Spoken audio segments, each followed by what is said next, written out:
Hello sir, sir आपका नाम? विजय कुमार नायक, आप कहाँ से हैं? झांझरी मंगला गाँव सेक्रेटरी।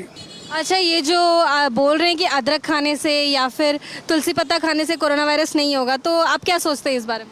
ये तो परंपरा है, तुलसी पत्र खाओ, हल्दी मिसई खाओ, कलरा खाओ, तुलसी पत्र खाओ, हल्दी मिसई खाओ, कलरा खाओ। हानि से छोड़ दो। ये तो परंपरा है, इसको बताएंगे जे इसको दूर में लो, उसको खाओ। और चिकन के बारे में? ये तो हानि से के दूर रहेंगे तो बात बोलेंगे। हानि से तो खाने से रोग हो गए बोलिए हमको पता भी मिलेंगे। रोग हो गए बोलिए हमको पता भी मिलेंगे। दूर दूर रहेंगे।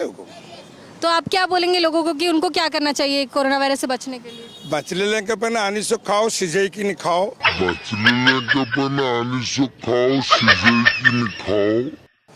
एकदम ट्रीटमेंट रहो। हाथ में एयरबड लगाओ, हाथ में एयरबड लगाओ। और मुखा पिंधो। जितना दूर जाने से प्रोटेक्शन से जाने के। Thank you so much sir, thank you. No, no, no, no.